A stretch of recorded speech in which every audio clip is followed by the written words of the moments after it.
who have the most wonderful show on the Civil War. I think you're really going to like it. Marian?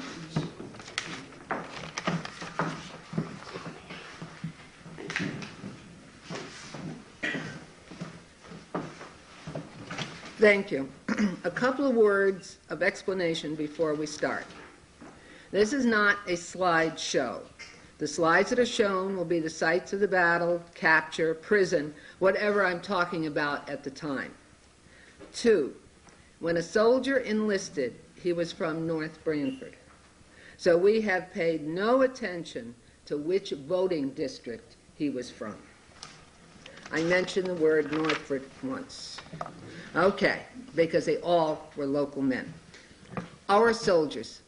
Memorial Day, when I was young, started for the children at their schools, where they lined up and went to the nearest cemetery, in my case, Bear Plain. We solemnly walked through, placing garden flowers we had brought from home on the graves marked with the American flags, for these were the resting places of our soldiers. We were then transported to the center and got into line for the parade. We marched up to Sea Hill Road and back to the Green, where the monument was the backdrop for a program of songs and readings presented by the children, music by the drum corps, and finally, Bob Dudley read with great dignity the names of the men who fought in the American Revolution and the names of the men inscribed on the Civil War monument. Taps was played, and it was over, except for that rare treat in those Depression days, an ice cream cone at Lover's or Schultz's. Those names on the monument call to me still. Some 50-odd years have passed. So I volunteered to do this program, thinking, what's so hard about researching 7 names? And then Don Geyer sent me an excerpt from a modern history of New Haven in eastern New Haven County. And there were 6 more names that I vaguely remember being read, although they were not on the monument. But still, that's not too many. And then the dawn came. These were only the North Branford names. There were Northford names, too. Now, some 80 men went from North Branford, and no way could we do them all. So we decided to limit our research to the men who were killed, died of disease or wounds, or were POWs. We used the list of names in Merrill Lindsay's Men from North Branford Who Served in the Civil War as the starting point. Months of sending forms back and forth to the National Archives, help from a professional researcher, reading about the war in regular and regimental histories, getting a personal insight from pension and military records, made us want to see where it all happened. Returning from a winter stay in South Texas, we zigzagged home, hitting most of the places in which our soldiers fought, were captured, or died. Come, join us from our starting point and find out what happened to the 7 men listed on the monument, as well as many more. John, would you hit one of those light switches? No, okay, put that one back on. All right, and put the first one back on. Thank you. Our first, all right, come join us at our starting point. Our first stop is Port Hudson, about 15 miles north of Baton Rouge. The North controlled New Orleans, had Vicksburg under siege, and wanted to capture Port Hudson, a natural control point on the Mississippi. The 12th Connecticut, green and untried, was sent to New Orleans and eventually to Port Hudson. John William DeForest, a novelist and writer, was a captain with a unit and wrote a volunteer's adventures in which, through letters to his wife and articles for the Harper's Weekly, we get a vivid picture of war in general and the 12th in particular. We see these green Connecticut men turn into professional soldiers, winning the respect of career military. There were 4 North Branford men in the 12th and 3 in the 13th, 2 regiments that were in the same theater much of the time and often fought side by side. The 12th was part of a New England division raised by General Benjamin Butler and had among its members a Horatio Stone, as well as 3 brothers, Dayton H., Francis, and James Scranton, sons of Martin and Sarah Thomas Scranton of North Branford.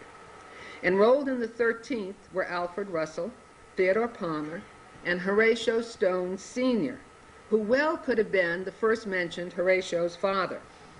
Port Hudson has been called the longest battle or true siege in the Civil War. The Confederates were pinned down, and unless help came from elsewhere, it was only a matter of time until they were starved out. DeForest describes the daily exchanges by sharpshooters, the casualties, the general toughening of the Connecticut men.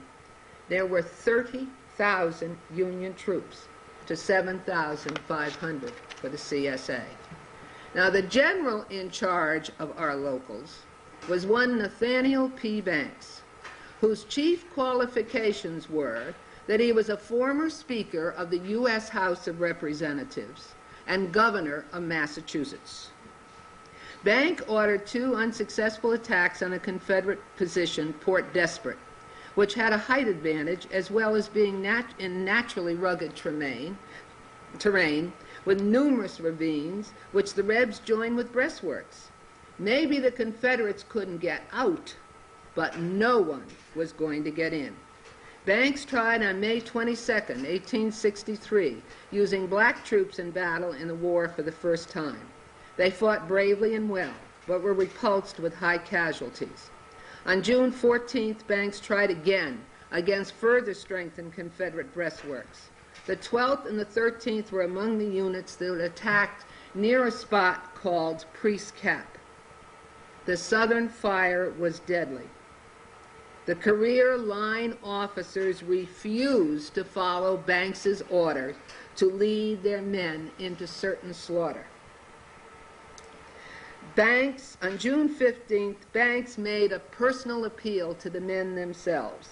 Some 1,000 of them made a foolhardy but brave assault on the enemy's lines. The 13th suffered the heaviest number of losses, but North Branford lost Francis Scranton in the 12th. The records say James, but we found a well-documented history of James long after Port Hudson, and there are other references to Francis dying in battle. Dayton H. Scranton apparently survived the battle, but died of unknown causes in Louisiana on December 18th. Almost 2,000 men were killed or wounded in that fruitless attack. Vicksburg surrendered on July 4th, 1863, and upon hearing the news, Confederate Major General Franklin Gardner surrendered his troops on July 9th. By this time, the Southerners were living on mules, horses, and rats. Their ammunition was almost gone. Horatio Stone Sr. was discharged for medical disability on February 28, 1863, at Baton Rouge. According to his discharge papers, he had been sick since his arrival in April. The southern coastal climate, along with its diseases, caused the deaths of many Union soldiers. The younger Stone was discharged for illness the previous year. Of the 2 other men in the 13th, Alfred Russell was severely wounded in the neck in action at Irish Bend, Louisiana, in April 1863. He was hospitalized, but apparently recovered enough to remain on active duty, achieving the rank of first sergeant. In October of the following year, in the Shenandoah campaign, he became disabled with rheumatism and swelling in his feet and joints, making him unable to march. The Army transferred him to the commissary department during his treatment. He apparently received an invalid's pension after discharge, which continued until his death in 1895. His widow and second wife, Sophia, collected a widow's pension from 1899 until her death in 1917. Theodore Palmer was one of the men to whom the monument was dedicated, although there is no indication of service-related disabilities or POW status. He didn't begin receiving a pension until 1890, and he lived less than a year after he got started. His second wife and widow, Emma, then collected a pension until her death 10 years later. We visited Andersonville, but as no locals were in prison there, we'll move to Salisbury, North Carolina, where there was a prison nearly as bad as Andersonville, but not so famous. Once black troops began to fight for the North, the prisoner exchange system broke down. The South would not exchange black soldiers. And Lincoln, with widespread Northern support, said, if the blacks could not be exchanged, there would be no prisoner exchanges. This resulted in much larger prison populations than expected. Add to that the shortages that plagued the South in the closing year of the war, and the stage was set for starvation, disease, overcrowding, and death. James Scranton survived Port Hudson, 2 bouts of illnesses, re-enlisted January 1st, 1864, was wounded at Winchester, Virginia, September 1964, went back to the battlefield, and was captured at Cedar Creek just a month later on October 19th, sent to Richmond and then to Salisbury in November. He was admitted to the prison hospital where he died on January 27, 1865. The Scrantons now had lost 3 sons. James, at 22, is buried at Salisbury, but not in a marked grave. One of the devastating things about the cemetery is this huge grassy area that is the site of 18 trenches, each 240 feet long, that were mass graves for just under 12,000 Union soldiers. The only remainder of the prison itself is a sign in the corner of an auto parts store parking lot. The second North Carolina site we visited was Kinston, site of 2 relatively minor engagements. The first Battle of Kinston, or Foster's Raid as the Southerners call it, involved the 10th Regiment on December 14, 1862, and the second Battle of Kinston, or the Battle of Wise Fork, March 8th to 10th, 1865, which involved the 15th Connecticut, a unit that had as many as 17 local men at one time or another. In the first battle, General John G. Foster left New Bern to strike the Richmond and Wilmington Railroad. They were stopped just outside of Kinston. The Confederates had a superior position. After some fighting, the 10th led the charge that routed the enemy, capturing 100 prisoners. The 10th was signaled out for high praise, but of the 366 men that went into the fight, 106 were killed or wounded. One of these was Corporal Albert F. Wheaton of North Branford, a member of the Color Guard who took the flag from the sergeant whose arm had been shattered. Wheaton was shot through the body and died the next day. The following is an excerpt from a regimental account of Wheaton's final moments. I did what I could to guard the colors. I'd stand by them to the last. Where's the regiment now? He asked. It has gone on to do its work, answered the chaplain. Glory, he cried. If I die, he added, tell my friends I gave my life for liberty, and I'd gladly give another. Albert had been in the Army just over a year. His mother, Elizabeth Page Wheaton, died the winter before he enlisted, and his father applied for and received a father's pension of $8 per month in 1866, although it was 1871 before he saw any of the money. The 15th Connecticut was stationed in New Bern, January 1864, and spent the remainder of the war there, leaving for minor engagements, but basically serving as occupation troops. We were loan letters written by a local man, Thomas J. Carey, that covered 3 years of his service in the 15th.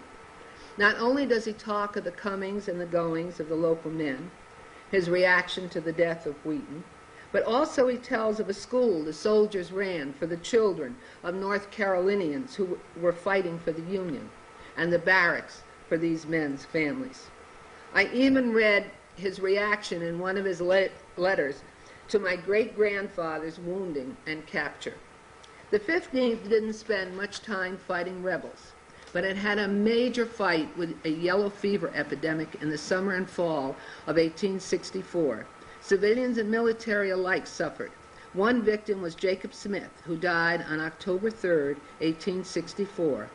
His widow, Marian, was awarded the usual pension of $8 per month.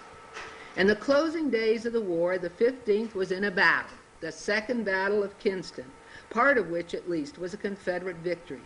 A Union army was planning to advance through Kinston to Goldsboro. Half of the 15th was put in a brigade commanded by Colonel Charles Upham. Their advance was relatively unimpeded. However, on the second day, it became apparent that the enemy had surrounded them, and General Hoke was coming up to their rear with 6,000 troops. In spite of a good fight, 4 North Branford men, Edwin Minor Byington, Daniel Lynch, James Martin, and William Talmadge, along with 900 others, were captured.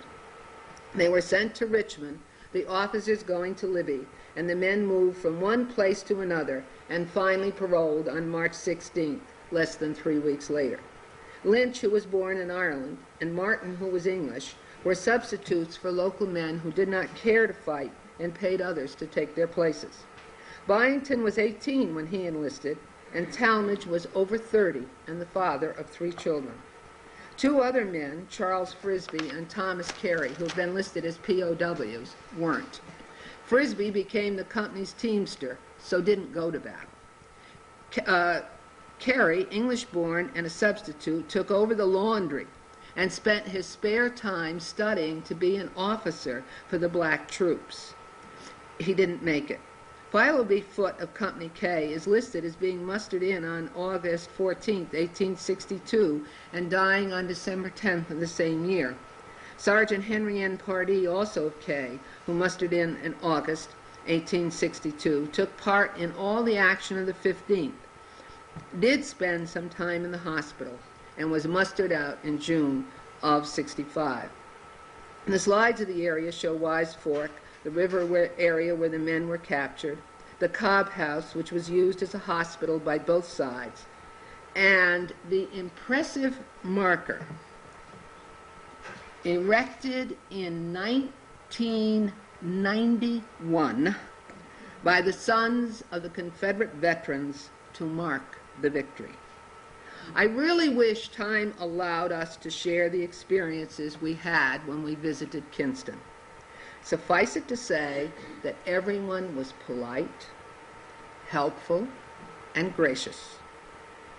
But we were well aware that we were Yankees. The 15th, prior to arriving at New Bern, did guard duty at the White House and was present at the Battle of Fredericksburg, but not in the thick of it, at Newport News and at Suffolk. Its first North Branford casualty was Benjamin P. Dowd, who joined on August 25, 1862, and died in Washington, D.C., December 4th of the same year of typhoid fever, with his 18-year-old wife, Juliet Gedney, at his side. She collected a pension for a while, remarried, divorced her second husband in 1869, and later married Lynn Foote of Northford. After his death, she reapplied for a pension on Benjamin's account and got it. A comment was made in the history of Connecticut during the Civil War to the effect that the 15th was a brave division, even though it had few opportunities to prove it. Contrast the experiences of the 15th with that of the 27th Connecticut, a 9-month regiment that saw action at Fredericksburg, Chancellorsville, and Gettysburg in its brief existence from October 3rd, 62 to July 27th, 63. The unit's first local death was Josiah Johnson, who was wounded at Fredericksburg on December 13, 1862, at Marie's Heights, and died January 5th at Harewood Hospital in Washington, D.C., after the amputation of his right thigh. Just in case anybody believes that narrow bureaucratic thinking is new in Washington, D.C., Johnson's pension records prove it was alive and well in 1887.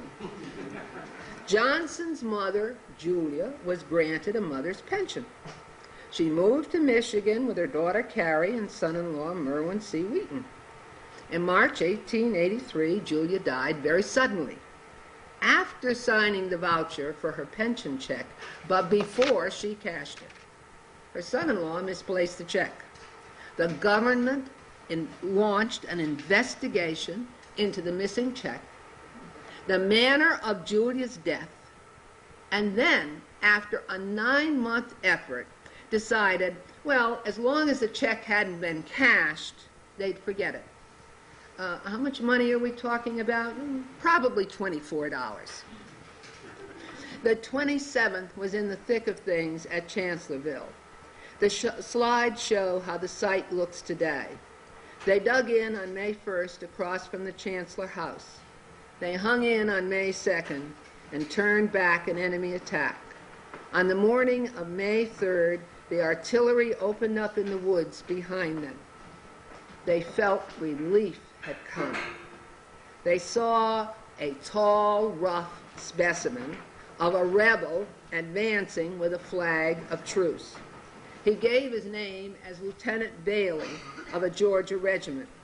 The men soon found out that Bailey's purpose was to make them aware that they were completely surrounded.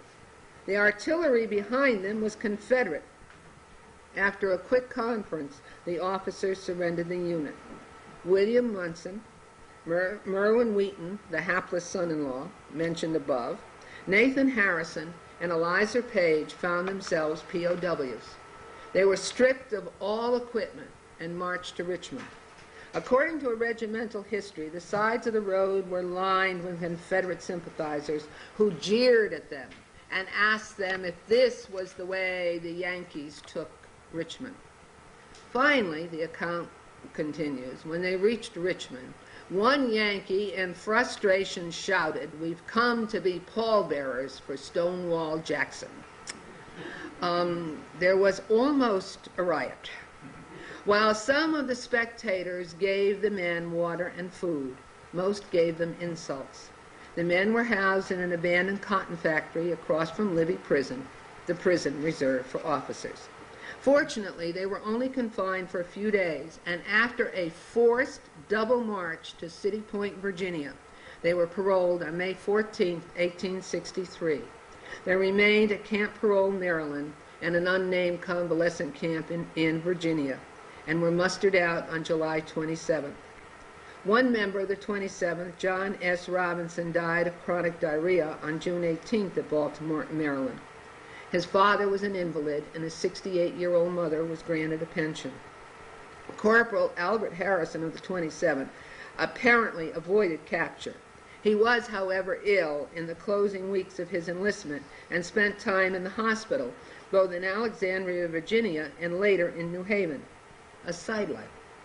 He was brought before a general court-martial because he didn't stop a Rhode Island soldier from swimming across the Rappahannock River in Fredericksburg and talking to the enemy on May 27th. As he remained a corporal, he was probably acquitted. In addition to the men we've already talked about, there are 5 others that should be mentioned.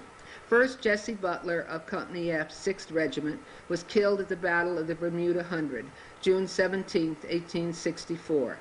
Benjamin Lindsley of the 14th Regiment was reported missing in the Battle of Wilderness on May 5th and 6th, 1864, and presumed dead. The terrible fires at Wilderness killed wounded from both sides and destroyed bodies beyond any hope of identification. Other than Lindsay's paper, I've been unable to find out anything about Benjamin. Gilbert Kelsey of Company G, the 20th Connecticut Volunteers, is really a Clinton Kelsey, who married Elizabeth Hurd, also of Clinton. However, they were living in North Branford at the time he enlisted and mustered in on September 8, 1862. On November 3rd of the same year, he was listed as having died of scurvy in Pleasant Valley, Maryland. 3 days after her second wedding anniversary, Eliza found herself a widow at 19. She returned to Clinton and was awarded a pension in 1869, retroactive to November 62. John Henry Palmer was mustered into Company K of the 10th Connecticut Volunteers on September 23, 1862. The 10th was a regiment that saw heavy action in North Carolina, South Carolina, Florida, the Peninsular Campaign of Virginia, Petersburg, and ending up at Appomattox Courthouse. On April 2, 1865, John received a scalp wound by a minie ball and died 9 days later of brain injuries, 2 days after Lee's surrender. His father applied for and in 1869 received a pension of $8 per month, retroactive to April 65. Many of the North Branford men had suffered along with the rest of the Union Army under poor generalship of men like Hooker, who lost Fredericksburg and Chancellorsville when he could have won, and Banks in Louisiana, who wasted life unnecessarily, as well as under so many Army officers who were inept political appointees. However, let us end with a unit that was admired by the South, respected by all, and even kept on active duty as regular army for a while after the war ended, until we were sure that the French were going to behave in Mexico. That unit was the 1st Connecticut Heavy Artillery, which originally had been formed as the 4th Infantry Regiment. From the outset, they had good officers and turned into a crackerjack military unit. 11 North Branford men are listed as having been members of that unit. 2 of them couldn't take it and deserted. The unit took part in the Peninsular Campaign of Virginia under McClellan in 1862, and then returned to Washington to protect the city. Companies B and M were attached to the Army of the Potomac, taking part in the Siege of Fredericksburg in 62, Battle of Fredericksburg in the spring of 63, as well as other action in Virginia. From May 1864 until the end of the war in 1865, the whole regiment was involved in the Siege of Petersburg and Richmond. Their most famous gun was the Dictator, which had a range of over a mile. However, they were good with the Parrots and the other artillery pieces as well. Its rolls showed 3,367 men, and of these, 49 died in battle and 161 of disease. Walter Stone, a joiner by trade, enlisted in the 1st in May of 1861. He had some minor problems soldiering, pay stoppages in November and December of 61 for losing a bayonet clasp, and the following pay period for losing a cartridge box plate and a belt plate. He was in the 7 days battles of the Peninsular Campaign in June of 62. Apparently, he was wounded and admitted to the Savage Station Hospital. The hospital, containing some 2,500 sick and wounded Union men, was abandoned to the enemy on June 27th. Stone was confined at Richmond, and on July 17th was paroled in a wounded condition. He remained in Union hospitals until October 1st, 1862. He was discharged and came home to North Branford, where he died 30 years later at the age of 20. His mother, Ruth Butler Stone, applied for a mother's pension in 63. Her attorney died, and she was later rejected. She reapplied in 1892 and was given a pension of $12 per month, retroactive to July 91. She died in July of 94. Undoubtedly, some of the men who died of disease or even of wounds have slipped through the cracks of our research. This is a work in progress, and we still have queries making the torturous rounds in the National Archives. Fortunately, this past Wednesday, it coughed up the data for the last 2 men to whom the monument was dedicated. So we were able to bring information to you tonight on all of them. In summary, they were Albert Wheaton, killed in Kinston, John Henry Palmer, killed at Petersburg. Walter Stone died at home from wounds and disease. John Robinson died of disease in Maryland. Josiah Johnson died at Fredericksburg. Sergeant Dayton R. Scranton died in Louisiana. James Scranton died at Salisbury. The others to whom the monument were dedicated include Nathan Harrison and Merwin Wheaton, captured at Chancellorsville.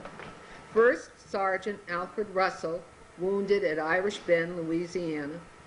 Horatio Stone, Sr., disability from disease. Corporal C. Albert Harrison, a medical discharge, and Theodore Palmer. We plan to put an expanded form of this talk in writing by the end of the year, and will include any new information at that time. This odyssey started with the first of so many monuments: grave markers at Baton Rouge, Andersonville, Salisbury, the big monument at Salisbury, the great marble monument at Andersonville in memory of all Connecticut prisoners of war, back to the simple stone on the Northwood Green, and back to the one from which we started. And then we realized that in this emotion still generated by this, the most terrible of our wars, we tend to overlook the real accomplishments of the Union troops, to overlook the greatest monument of all to their courage and persistence, the map of the United States. One nation, not several, as it well could have been had not the North prevailed. In preserving the Union, our soldiers gave us a strong, unified nation, one that has affected the course of the history of the world. Thank you.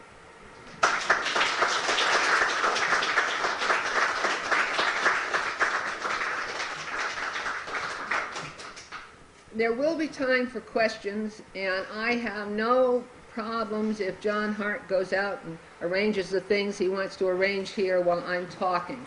In case any of you want to do some of this research for yourselves, there are some pamphlets and booklets that you may look at in back. I have 3 or 4 of these courtesy of Totoka Grange. They're the catalogs that the government sends out every quarter, and it gives you forms to order the papers from the archives and that kind of research. I've got to tell you about the archives. It's like devoting your life to getting something out of them. It takes them at least a month to decide to check if this person really existed. If they find them, it takes another month for someone to photocopy the records. And then, as nearly as I can figure, 2 weeks to put them in the mail. Now, if you are off by as much as a middle initial, forget it. We go right back to day 1. Now, I had hoped to have enough forms so that if anybody wanted them, they could have them. Apparently, they are lost, too. It's a form like this, and I'll leave one here, and you can get the address, and you can check with the Historical Society on Wednesday afternoons, because when we have some, they will be there. I'll show you, remember I said I used a researcher. It was someone that one of our sons knew and fortunately made connections.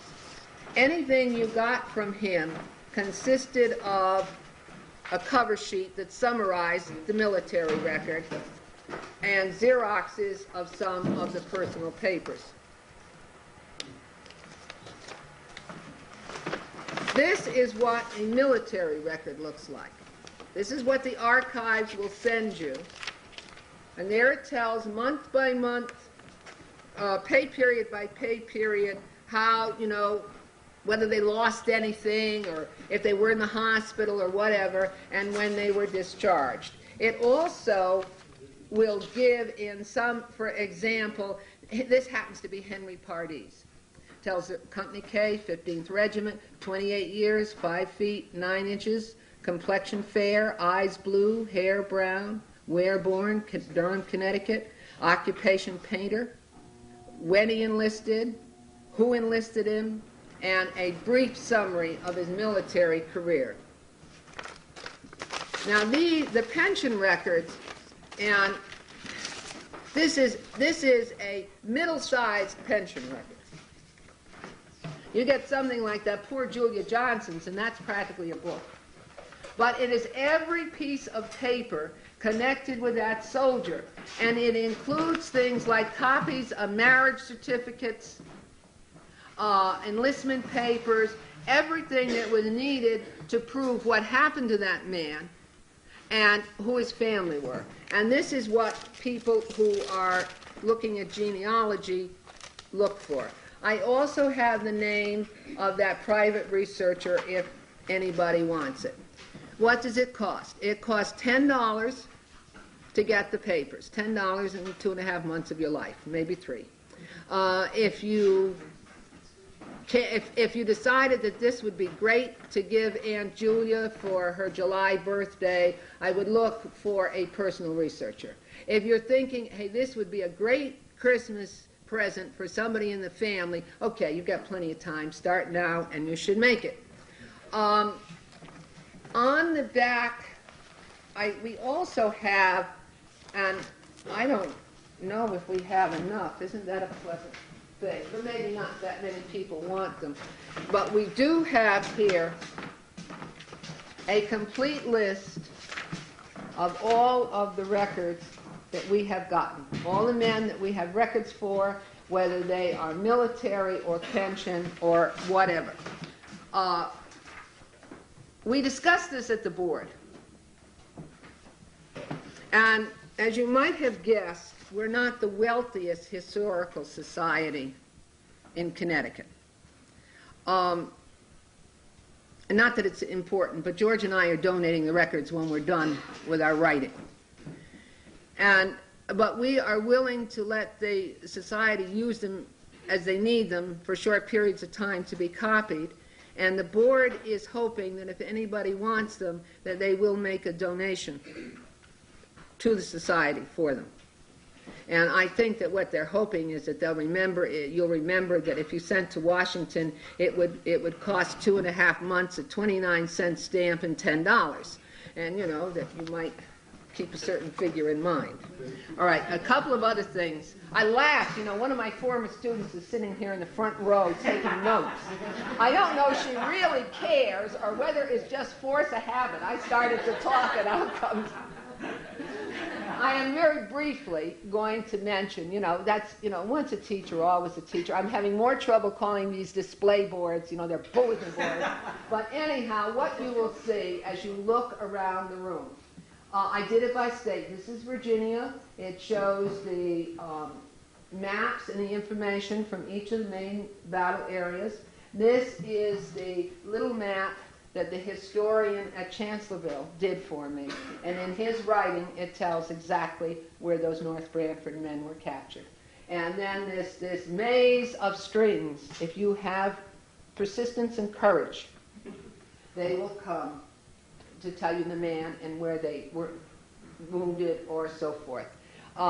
Behind John, there's Albert Wheaton's picture, a poem that was written at the time of his death, things from Kinston, information from Salisbury, a few thank yous here. And I want you to know, in the stronghold of Dixie, Albert Wheaton's picture, his record, and the record of the other men that were captured at Kinston are in their archives.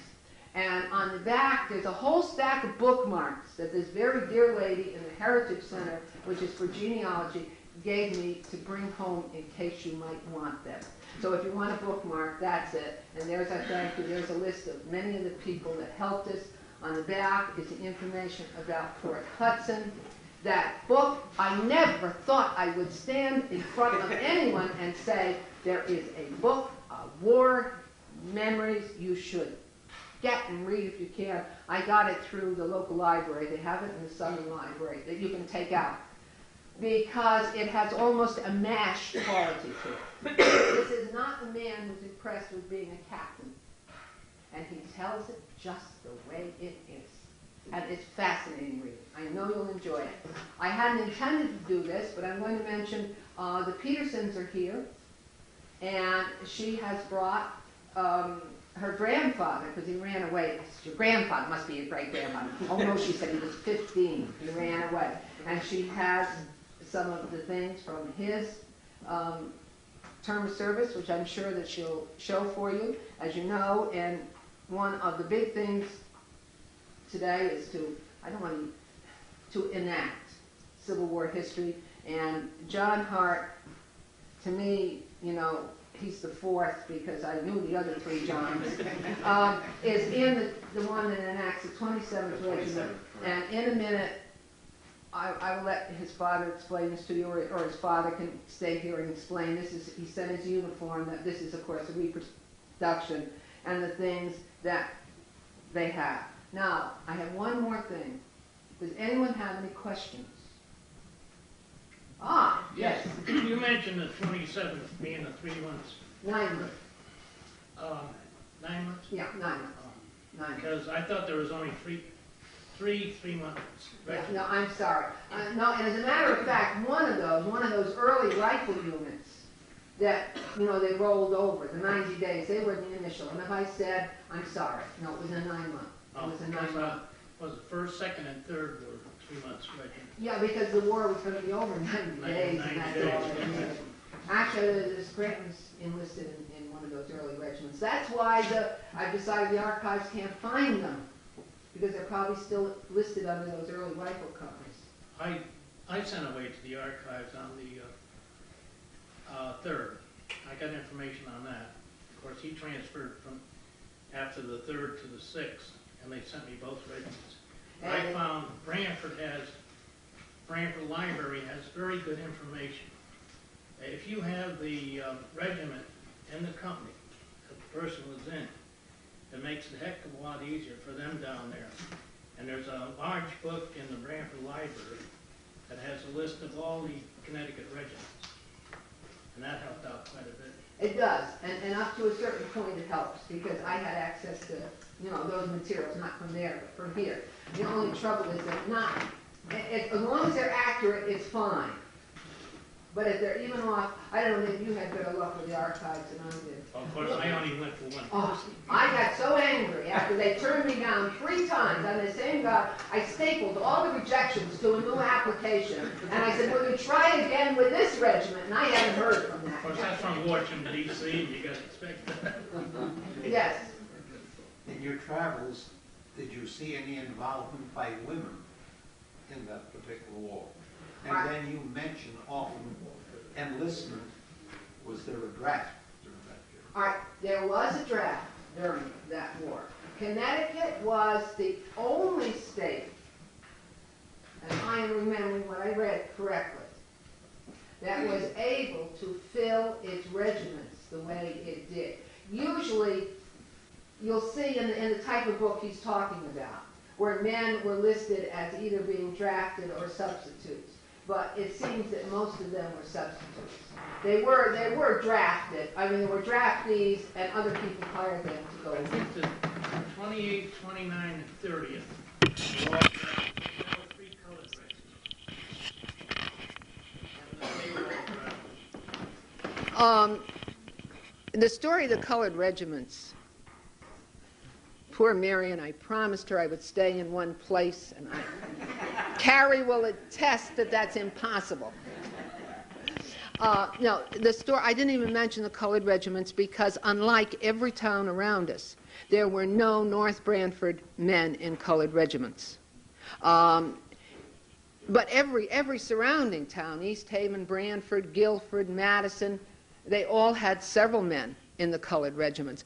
And the colored regiments did extremely well. In fact, they so impressed the South that in the closing months of the war, Lee was even considering trying to get some colored regiments. And once again, DeForest's book tells us a great deal about the colored regiments. In fact, there was a colored regiment formed in New Orleans, and most of them were wealthy blacks. And they had their own independent regiment. You didn't mention women. All right, I didn't mention women because I'm being very, very parochial in this, Charlie, I don't know of any North Branford women that disguise themselves and went. Because believe me, if I did, that's where I'd have started. But I haven't found any. I mean, I make, if you read any of the press releases or anything, this was just North Branford and not even any great summary of the Civil War. If you want that, there's a very good, those brochures from the federal government are excellent. Are there any other questions? All right, you want to give John your attention for a few minutes and then we'll... Oh, John? Thank you. I really feel a little bit out of place tonight because I really should not be standing here. The one who should be here is my son. All you have to do is mention Civil War and the 27th, and he's on and running for at least 4 to 5 hours straight without a pause. He has really gotten into this, has done a lot of research, and he was just heartbroken when he learned that the replacement they got for him, because he works up here at Brooks Pharmacy, was not going to be able to come in, so he couldn't be here tonight. And so he asked me to come in his place. I go to most of the reenactment meetings with him, so I know something about what he talks, and I listen to all of his stories that he tells about the 27th, okay? And that's why I was so pleased to hear in Marian's presentation that there were members here from town that were in the 27th.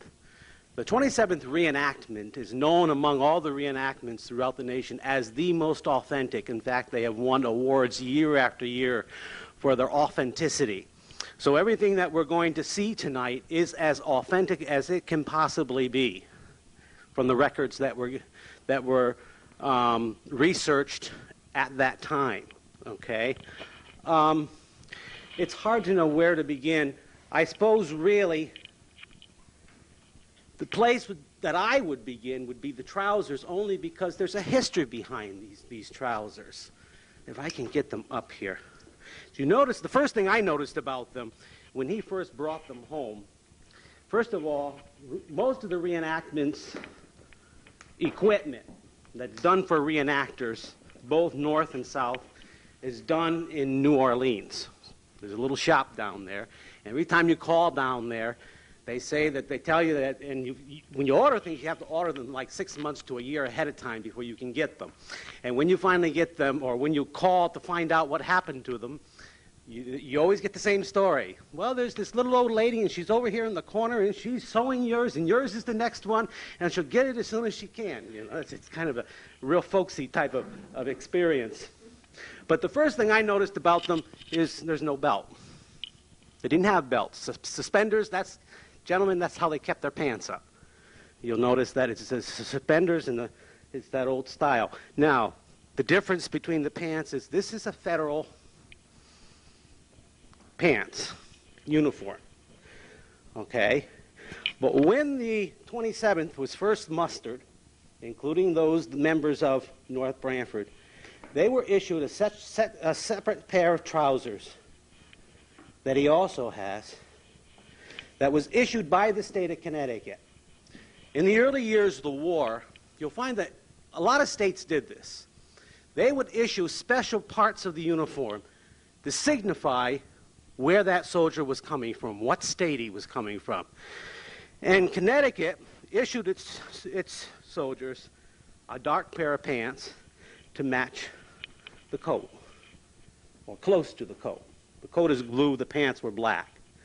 And so when the 27th was first mustered, they were given, oh, I don't want to do that. He'll shoot me. Thank you, Marian. They were given their black pair of pants, and when these wore out, then they were given the blue pair, which was standard, given by the federal government. If you've seen the movie Glory, which is my son's favorite, you'll notice that they're all wearing the blue trousers, okay?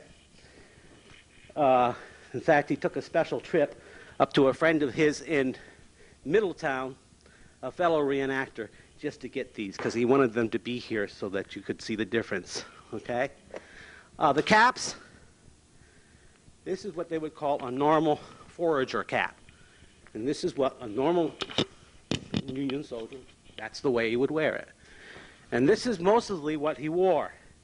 The only time that you would find an insignia on top would be if the regiment had some special quality to it. For example, the 27th was an Irish regiment. He doesn't have one on his cap because he's just a private, okay?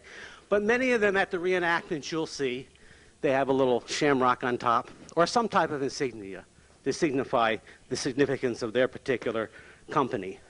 This one, you can see, is cavalry, the swords, cross swords. Okay? The artillery that Marian mentioned, they would have a cannon on top to signify. Okay? There were two different coats that they were given. Okay? When they were first mustered here out of Connecticut, they were given a long, what is called a frock coat. Okay? And this was standard in the beginning, in '62 when they were first mustered. This was standard. I don't know whether this will fit. Because it's his, and he's a lot smaller than I am. Watch out, Joe. No, I don't think it's going to do that. Okay?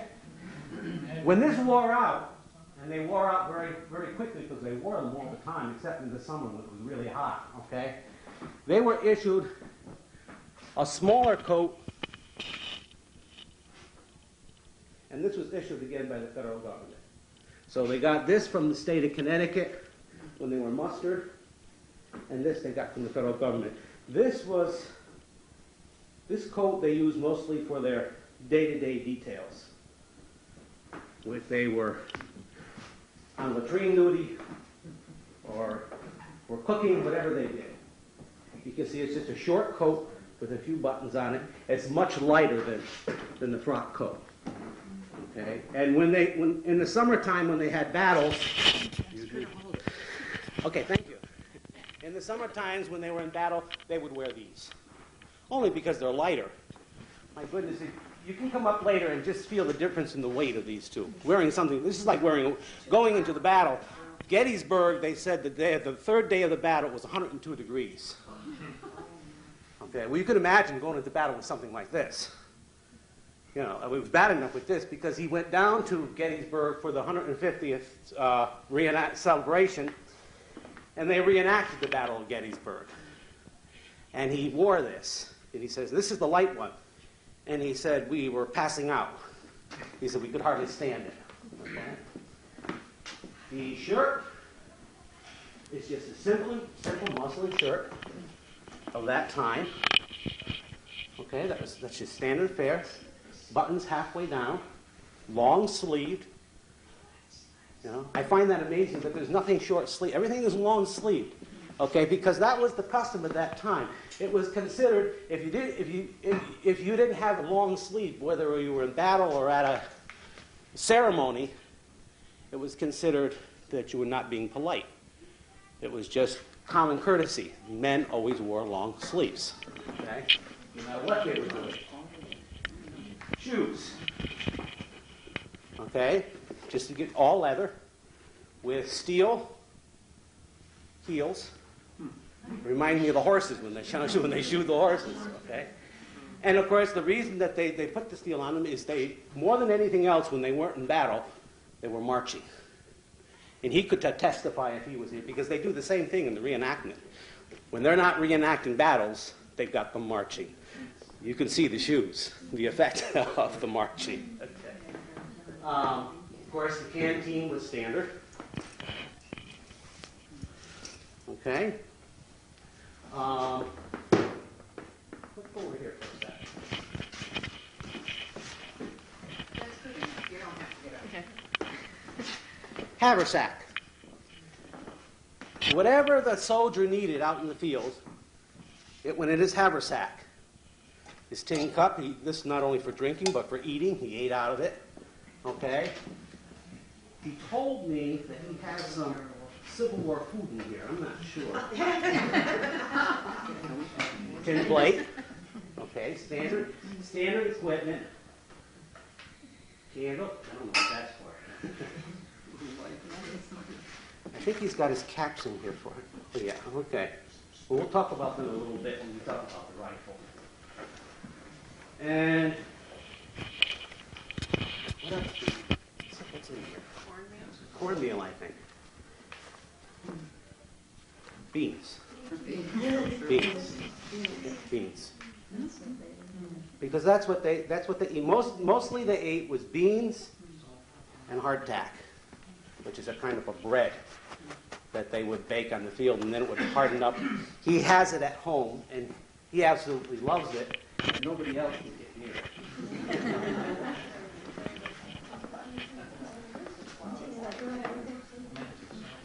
This he uses, he claims it's authentic replica for making his bread, for his hardtack. For some reason, you had to press holes in it. I don't know what that was all about, but he had me bring this along.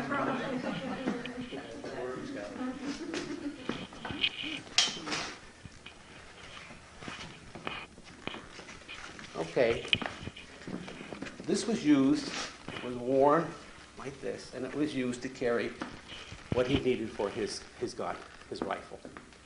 Okay, it's got in it.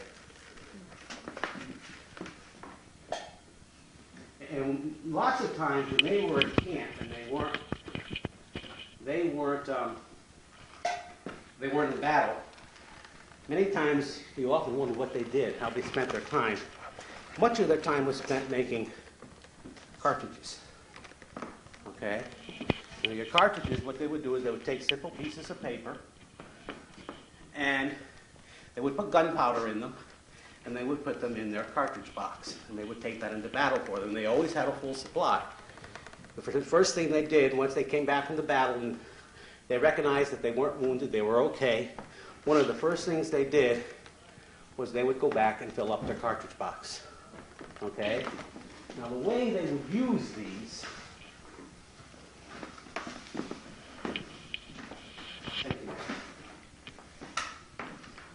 let me talk about this rifle first of all.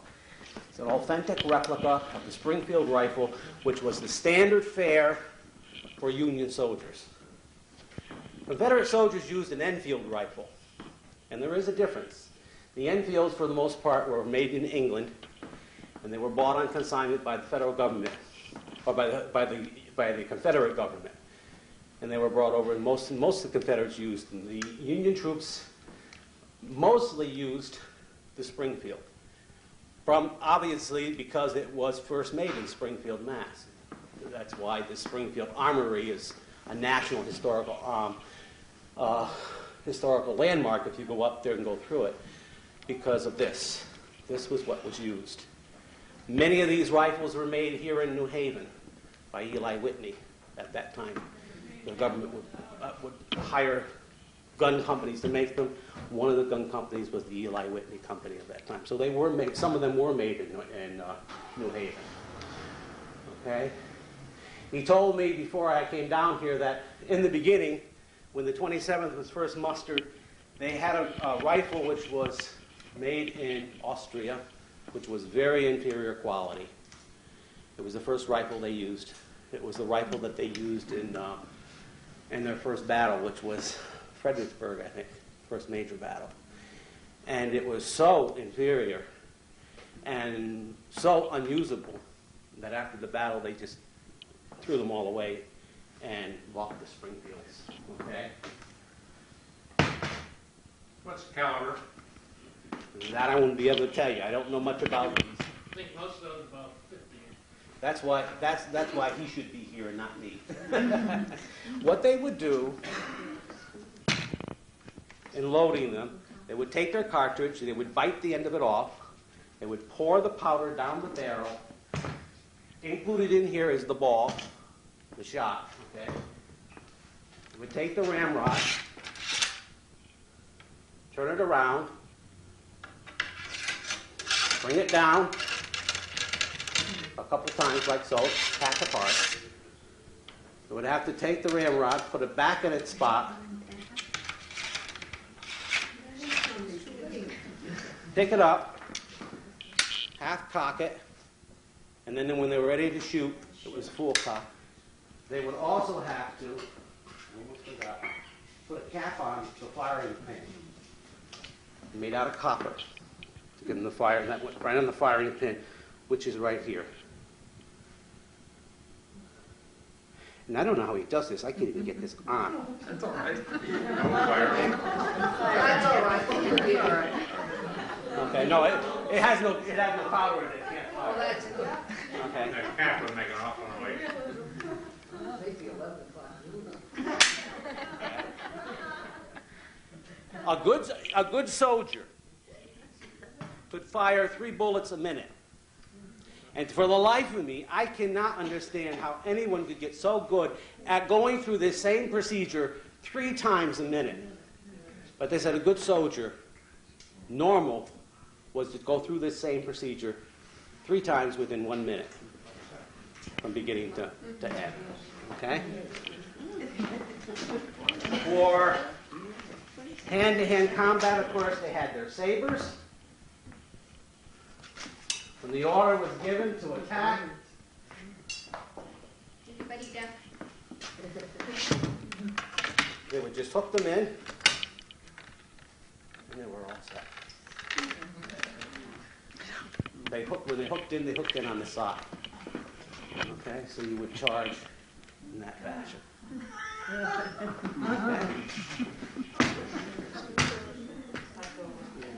I think that's just about everything. If you have questions, I'll be glad to try to answer them.